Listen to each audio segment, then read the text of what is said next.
All of you good morning, నమస్తే. నేను మీ Rajasekhar. Morning న్యూస్లోకి వెళ్దాం. ఇక ముఖ్యంగా మనం ఇక్కడ చూస్తున్నాం వార్త ఈనాడులో. ఇక డీజీపీగా రవి గుప్తా కొనసాగింపు, పూర్తి అదనపు బాధ్యతల అప్పగింత. ఇక రోడ్ సేఫ్టీ అథారిటీ చైర్మన్గా అంజనీ కుమార్ను నియమించడం జరిగింది. ఇక విజిలెన్స్కు రాజీవ్ రతన్, ఇక ఏసీబీకి సివి ఆనంద్, ఇక 20 మంది పోలీస్ ఉన్నత అధికారుల బదిలీలు, పలువురు ఐఏఎస్లకు పదోన్నతులు కూడా కట్టబెట్టడం జరిగింది. ఏది నూతన ప్రభుత్వం, కొత్త ప్రభుత్వంలో రాష్ట్రంలో 20 మంది పోలీస్ ఉన్నత అధికారులను ప్రభుత్వం మంగళవారం బదిలీ చేసింది. ఇక డిఐజీ నుంచి డీజీపీ స్థాయి వరకు ఉన్నత అధికారులకు పోస్టింగ్లు ఖరారు చేస్తూ ప్రభుత్వం ప్రధాన కార్యదర్శి శాంతికుమారి ఉత్తర్వులు జారీ చేశారు.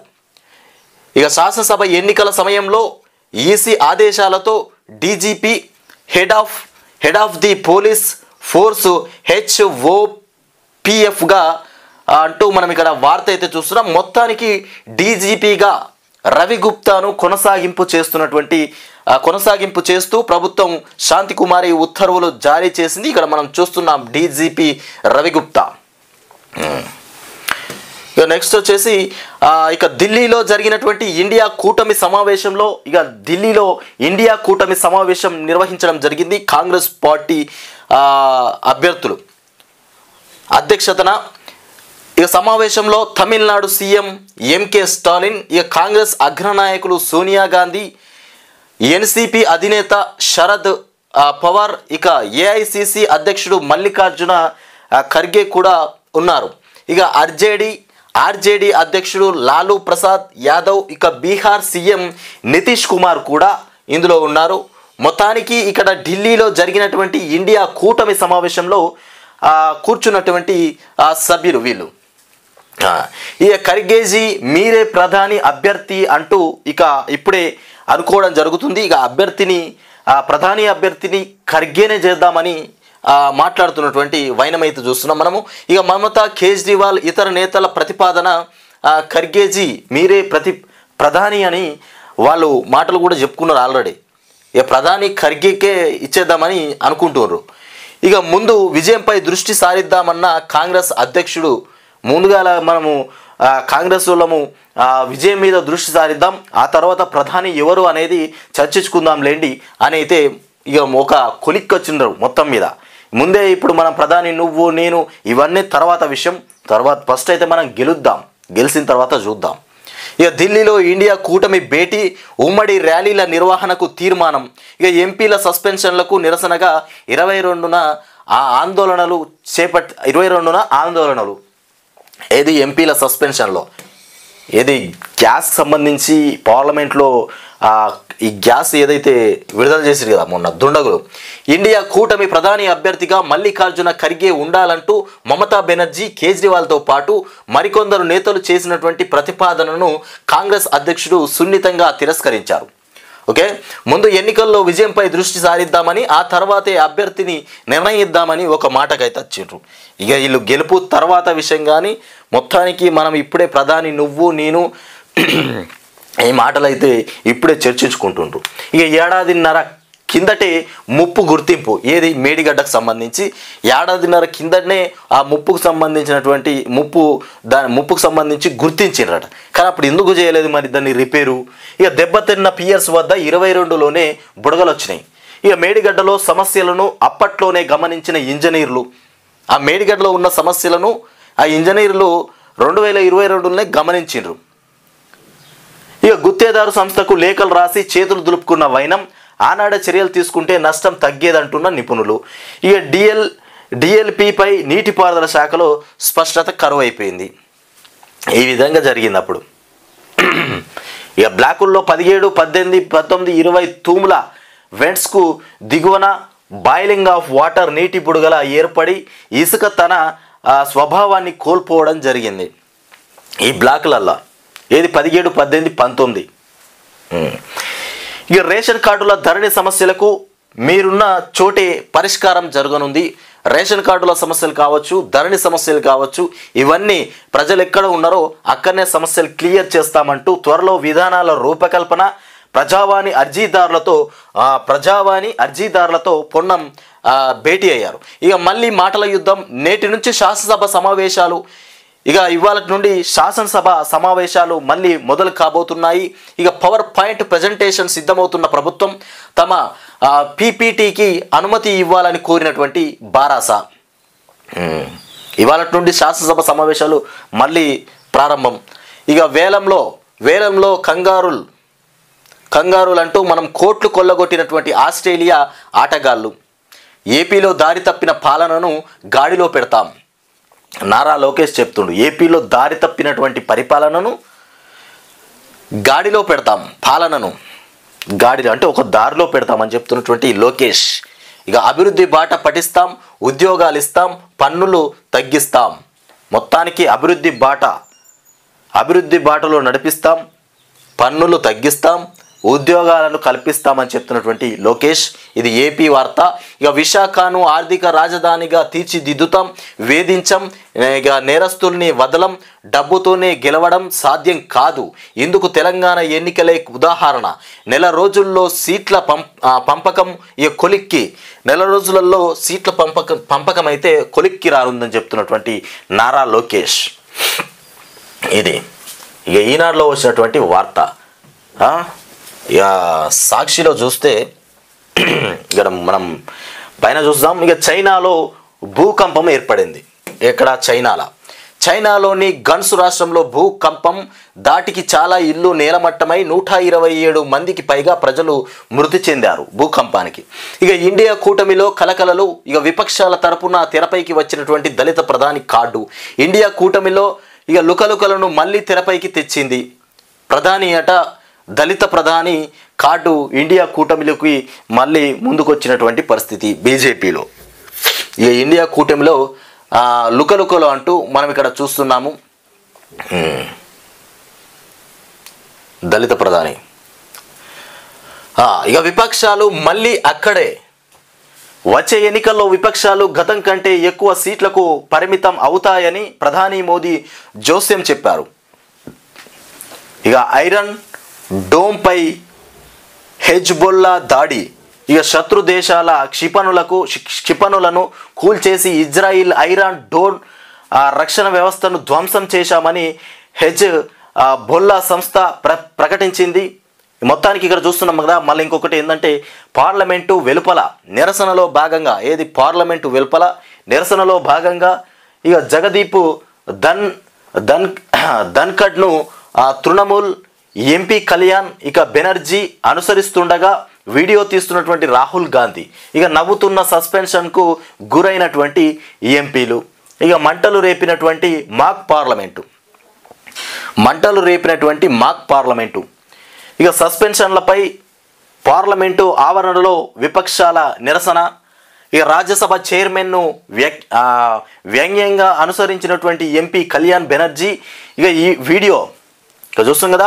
వీడియో తీసినటువంటి రాహుల్ గాంధీ మానసిక క్షోభకు గురయ్యా. ఇక ధన్ఖడ్ చెప్తుండు, ఇక నా కులాన్ని నేపథ్యాన్ని కించపరిచారు, అత్యంత సిగ్గుచేటంటూ మండిపాటు పడ్డటువంటి అంశం ఇక్కడ మనం చూస్తున్నాం. ఇక రాహుల్ గాంధీ వీడియో తీస్తున్నాడు. ఇక్కడ ఈ కళ్యాణ్ బెనర్జీ నవ్వుతున్నటువంటి దృశ్యం ఇక్కడ. ఇక సభలో లెక్కపత్రాలు, రాష్ట్ర స్థితిగతులపైన శ్వేతపత్రం విడుదల చేయనున్నటువంటి ప్రభుత్వం. లెక్కపత్రాలు ఇక రాష్ట్ర ఆర్థిక స్థితిగతులపైన శ్వేతపత్రాన్ని విడుదల చేయనున్నటువంటి ప్రభుత్వం అంటూ ఇక్కడ వార్త అయితే చూస్తున్నాం మనము. ఉదయం 11 గంటలకు ప్రారంభం కానున్నటువంటి సభ. ఇక తొలుత మాజీ ఎమ్మెల్యేల మృతికి సంతాపం. మాజీ ఎమ్మెల్యేలు ఎవరైతే ఉన్నారో వాళ్ళు చనిపోయిన దానికి సంతాపం తెలుపుతూ మృతికి. ఇక అనంతరం స్వల్పకాలిక చర్చలో భాగంగా రాష్ట్ర అప్పుల, నీటిపారుదల, విద్యుత్ శాఖల పరిస్థితిపైన వివరణ చేయనున్నారు. 11 గంటలకు ప్రారంభం కానున్నటువంటి సభ. ఇక డిప్యూటీ సీఎం బట్టి విక్రమార్క ఇక మంత్రి ఉత్తమ్ కుమార్ రెడ్డి ప్రసంగించేటువంటి అవకాశం ఉంది. వీళ్ళైతే డిప్యూటీ సీఎం బట్టి విక్రమార్క, ఉత్తమ్ కుమార్ వీళ్ళిద్దరైతే ప్రసంగించేటువంటి అవకాశం ఉంది. తమ వాదన వినిపించేందుకు కూడా అవకాశం ఇవ్వాలని స్పీకర్కు హరీష్ విజ్ఞప్తి చేశారు. వీళ్ళతో పాటు హరీష్ రావు కూడా విజ్ఞప్తి చేశారు, తన వాదనను కూడా వినిపించాలంటూ. ఈ కాళేశ్వరంపై సిబిఐ విచారణకు సీఎంకున్న అభ్యంతరాలు ఏమిటి? కాళేశ్వరం పైన సిబిఐ విచారణకు సీఎంకు ఉన్నటువంటి అభ్యంతరాలు ఏమిటి అంటూ ఇక్కడ రఘునందన్ రావు చెప్తుండు. కాళేశ్వరం అవినీతిపై సీఎం రేవంత్ రెడ్డి ఇక సిబిఐ విచారణకు ఎందుకు ఆదేశించడం లేదని బీజేపీ నేత మాజీ ఎమ్మెల్యే రఘునందన్ రావు సూటిగా ప్రశ్నించారు. అందుకు ఇక సీఎంకు ఉన్న అభ్యంతరం ఏమిటని నిలదీసినటువంటి రఘునందన్ రావు ఇక వన్యప్రాణుల దాడులకు పరిహారం పెంపు, ఇక ఒక్క రోజులో 4 కరోనా కేసులు, మళ్ళీ కరోనా కేసులు తెరపైకి వచ్చేస్తున్నాయి. ఒక్క రోజులోనే 4 కరోనా కేసులు అయితే వచ్చినాయి. ఇక ఒక్క రోజులో 4 కరోనా కేసులు వైద్య ఆరోగ్య శాఖ బులెటిన్ ప్రకటన చేసింది. గత వారం 5 కేసులు నమోదు, నేటి నుంచి విరివిగా కరోనా టెస్టులు కూడా చేపడతారంట. ఇక వైద్య ఆరోగ్య శాఖ మంత్రి దామోదర రాజనరసింహ అత్యవసర సమీక్ష నిర్వహించారు. ఈ కరోనా కేసులకు సంబంధించి దామోదర రాజనరసింహ మొత్తానికి అత్యవసర భేటీ సమావేశం అయితే నిర్వహించారు. ఇక విద్యార్థుల ప్రతిభతోనే దేశ గౌరవం ఇనుమడిస్తుంది అంటూ భవిష్యత్తులో ఉన్నత శిఖరాలను ఇక అధిరోహించేలా పట్టుదలతో సాగాలి అంటూ ఇక్కడ ప్రకృతి పర్యావరణం పైన అవగాహన అవసరం. ఇక హెచ్పిఎస్ శతాబ్ది ఉత్సవాల్లో రాష్ట్రపతి ద్రౌపది ముర్ము పాల్గొనడం జరిగింది. ఇక మంగళవారం హైదరాబాద్ పబ్లిక్ స్కూల్ దశాబ్ది ఉత్సవాలకు ముఖ్య అతిథిగా హాజరైనటువంటి రాష్ట్రపతి ద్రౌపది ముర్ము చిత్రంలో గవర్నర్ తమిళసై కూడా ఉన్నారు. ఇక మంత్రి పక్కనే మంత్రి సీతక్క కూడా ఉన్నారు.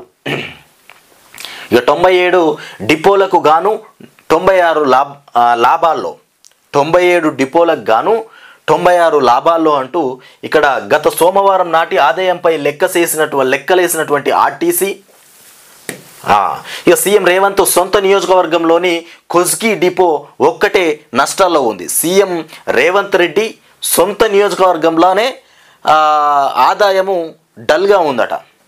ఇక మహాలక్ష్మితో ఒక్క రోజులో ఆర్టీసీకి 21.11 కోట్లు ఆదాయం వస్తుంది.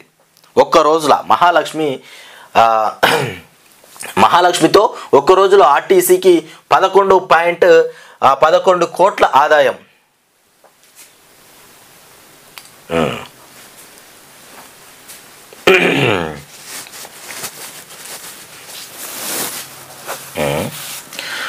ఓకే, ఎంపీలు అందుబాటులో ఉండండి. బీఆర్ఎస్ ఎంపీలకు కేసీఆర్ ఆదేశాలు జారీ చేశారు. ఎంపీలు ఎవరైతే బీఆర్ఎస్ ఎంపీలు ఉన్నారో వాళ్ళందరూ అందుబాటులో ఉండండి అంటూ కేసీఆర్ చెప్తుండు. ఇక ఒక్కరితో విడిగా భేటీ అయ్యే అవకాశం, వచ్చే ఏడాది జరిగే లోక్సభ ఎన్నికల సన్నద్ధతపై చర్చ కొనసాగించేటువంటి అంశం అయితే కేసీఆర్ చెప్తున్నారు ఇక్కడ.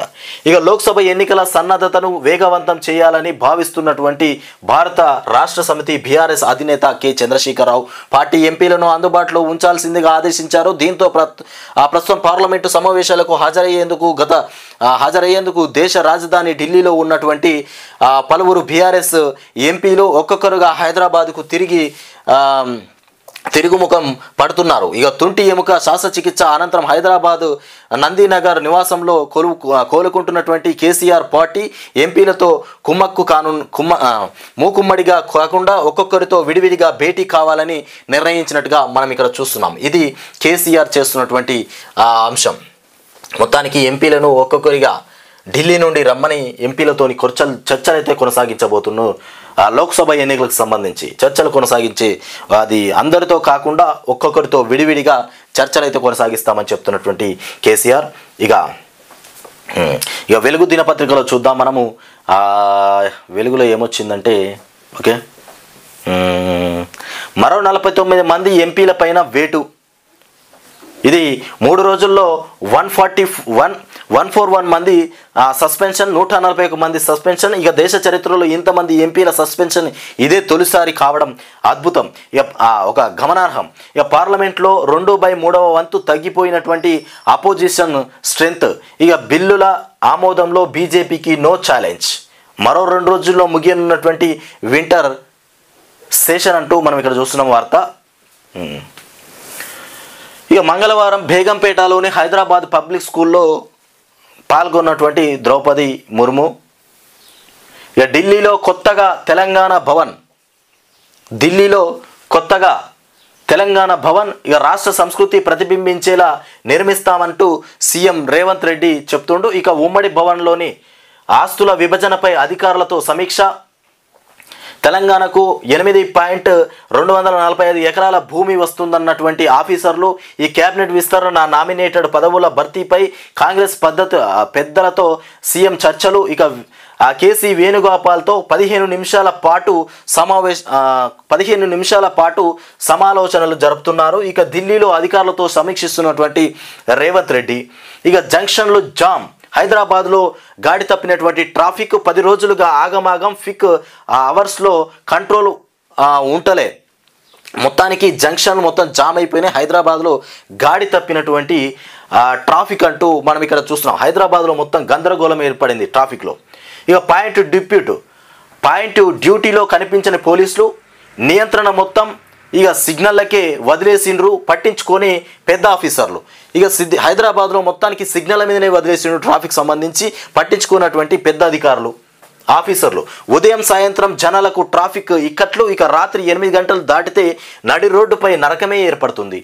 8 గంటలు దాటితే హైదరాబాద్లో రోడ్డు మీద నరకమే ఏర్పడుతుందట. ఇక మీరు బంగారు తెలంగాణ చేస్తే ప్రజావానికి ఇన్ని ఫిర్యాదులు ఎందుకు వస్తాయి? పొన్నం ప్రభాకర్ అడుగుతుండు. ప్రభుత్వం ఏర్పడిన 12 రోజులకే మావి నకిలీ హామీలు అంటారా? ప్రభుత్వం ఏర్పడిన తర్వాత 9 రోజులకే మా నకిలీ హామీలు అంటారా?